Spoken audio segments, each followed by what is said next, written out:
Y la información en Contacto Directo.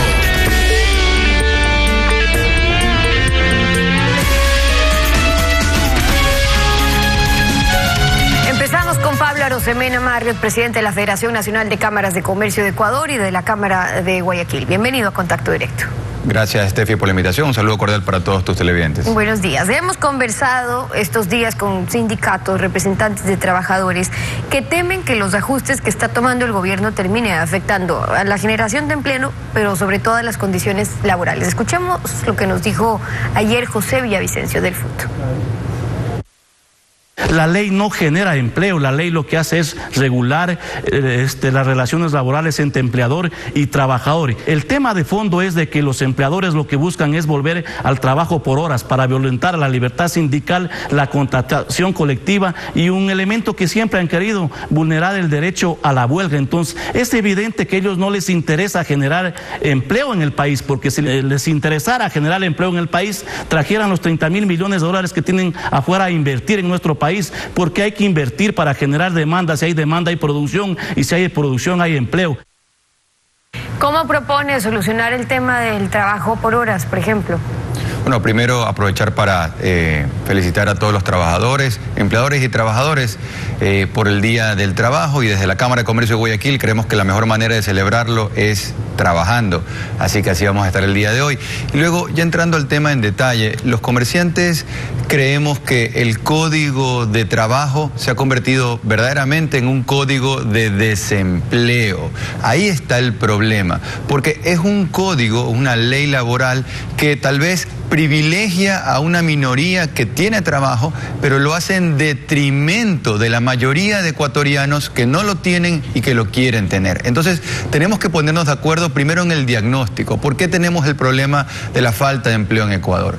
Creemos que esto viene por la rigidez laboral. De acuerdo al Foro Económico Mundial, en su conocido ranking de competitividad global, Ecuador es el quinto país del mundo más difícil para contratar. Entonces, pero en esa rigidez laboral, por ejemplo, entonces cuando se plantean el tema del trabajo por hora o que haya flexibilización, ya existen ciertos mecanismos que permiten, incluso por servicios prestados, pero dentro de ello, ¿cómo se puede incorporar la propuesta que están planteando ahora del trabajo por hora? Claro, aquí he traído un cuadro que justamente responde a esa pregunta, ¿no? Lo muestro aquí a las cámaras. Dice: Ecuador es el quinto país con mayor dificultad para contratar. Tenemos el ranking de países en el mundo con mayor facilidad. Los más fáciles para contratar: Hong Kong, Suiza, Estados Unidos. Y abajo de la lista está Ecuador junto a Venezuela. Venezuela, que todos vemos lo que está pasando, ahí cerquita está el Ecuador. Entonces, pongámonos de acuerdo en el diagnóstico. El problema es la rigidez laboral. El problema no es que es muy fácil contratar. El problema es que en Ecuador contratar es muy difícil, primera parte.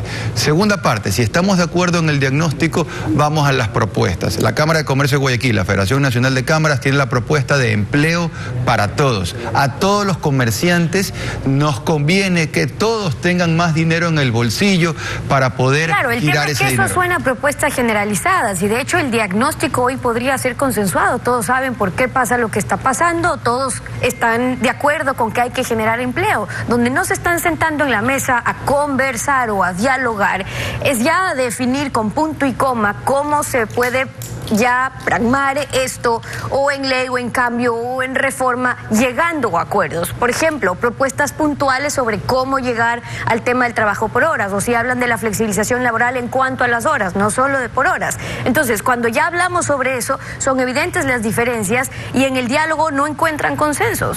Yo lo que planteo es lo siguiente: el día de hoy, si un joven, donde la tasa de desempleo de los jóvenes es el triple de la tasa de desempleo nacional, un joven de 18 a 29 años, pensemos, o un ama de casa o un adulto mayor, si el día de hoy quieren trabajar 15 horas a la semana, porque del otro lado hay un emprendedor, una empresa que los quiere contratar, hoy no lo pueden hacer. Esa es la rigidez laboral, eso es lo que hay que cambiar. Cuando hablamos de contrato por horas, contratos de trabajo por horas, nos estamos refiriendo precisamente a eso, porque algo que tal vez la burocracia desconoce es que los negocios no en el papel, sino en la calle, funcionan con horas pico. Hay ciertas horas donde los negocios necesitan más manos, más gente, y otras horas donde es distinto la dinámica. Por eso es tan importante el contrato de trabajo por horas. Y digo, el día de hoy, una familia con jóvenes, con adultos mayores, con amas de casa, si cada uno por su cuenta quiere trabajar, por ejemplo, 15 horas, no lo puede hacer. También han propuesto desde las cámaras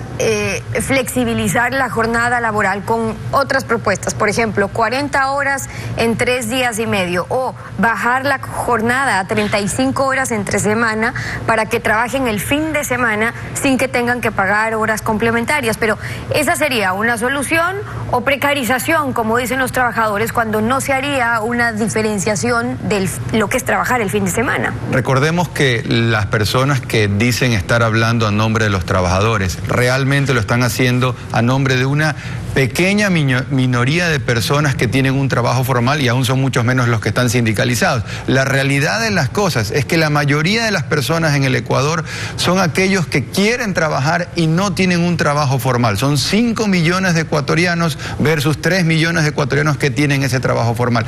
Por lo tanto, lo que estamos hablando favorece a la mayoría. Yo creo que hay un discurso, digamos, del pasado que se lo sigue reciclando, que es esto de tratar de anteponer empleadores y trabajadores, pero la verdad es que en el siglo XXI, empleadores y trabajadores nos tenemos que dar la mano, tenemos que sacar las cosas adelante. La propuesta de la Cámara de Comercio específica en las facilidades de contratación son estos contratos por horas, como lo hay en la mayoría de los países que nosotros admiramos. Eso iba a preguntar, porque los trabajadores lo sienten como un derecho laboral adquirido, es decir, por ejemplo, el que se reconozca lo que es una jornada de fin de semana o una hora extra, pero ¿qué pasa en legislación que han comparado? Es que cuando nosotros hablamos de contratos por horas, nos referimos a contratos por horas salvaguardando todos los beneficios de ley. Cuando ese joven, esa ama de casa, ese adulto mayor quiere trabajar menos horas de la que la ley hoy lo permite, lo estamos condenando a la informalidad. Entonces, mire la paradoja que tenemos. Tenemos empresas que quieren y que necesitan contratar, porque toda empresa quiere crecer, y para crecer necesitas más manos. Y por otro lado, tenemos personas que quieren trabajar, y lo que impide que se unan unos y otros es precisamente este código que decimos nosotros, no es de trabajo, es un código de desempleo, y eso hay que cambiarlo. El comercio necesita incentivos para generar empleo, bajar costos de producción, lo plantean con menos impuestos, pero si el gobierno tiene compromisos ya para reducir el gasto público y generar más ingresos, en octubre esa reforma tributaria, ¿a quién tendrá que cargarle el peso? Bueno, es que cada vez que el gobierno necesita plata, como viven en una suerte de lagartocracia, lo que están pensando es cómo seguirle sacando recursos del bolsillo del sector privado, de toda la ciudadanía en general. Y nosotros creemos desde la Cámara de Comercio que a estas alturas del partido, con una economía que no despega, sería inaceptable que pretendan meternos de nuevo la mano al bolsillo sacándonos más recursos al sector privado, que está pues muy golpeado. Ahora, aquí hay dos temas. Necesitamos que las empresas que existen crezcan para que puedan contratar. Necesitamos que los emprendedores que quieren crear empresas la tengan más fácil, no más difícil. Y necesitamos que venga la inversión. Entonces, esos candados se abren con una llave, que es la llave de la facilidad laboral. Pero ¿cómo va a haber facilidad laboral? Si aquí tengo un cuadro, ¿no?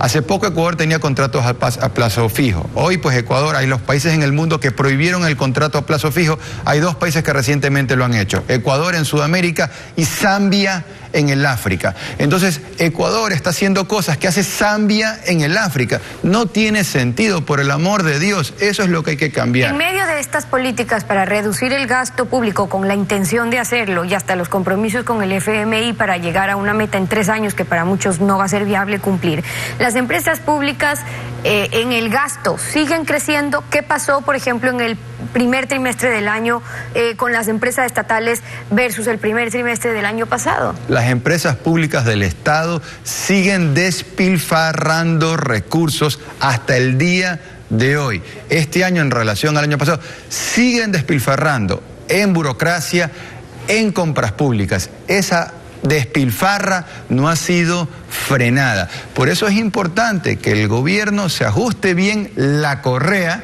antes de pretender querer seguir metiéndole la mano al ciudadano con más impuestos. Nosotros hemos dicho, y hay que repetirnos, el gobierno debe de adelgazarse con esta despilfarra en vez de seguir engordándose con cada vez más y más impuestos. Pero ¿dónde adelgazar? ¿Dónde reducir más el gasto? Porque si significa reducción de personal, entonces ya vemos la contraparte, es decir, los trabajadores públicos que se quejan que son ellos quienes están pagando los platos rotos y además sigue afectando las cifras de empleo. Entonces, no se puede contentar a todos, pero ¿cómo hacerlo gradualmente entonces? ¿Qué plantean ustedes? Dos cosas. Lo primero, al día de hoy la factura de la burocracia sigue siendo más de 9.000 millones de dólares. O sea, es un nivel de burocracia de cuando el Ecuador tenía un precio del petróleo de por encima de $100 el barril. Entonces, estamos sobredimensionados, por un lado. Por otro lado, detengámonos un instante en estas empresas públicas del Estado que siguen despilfarrando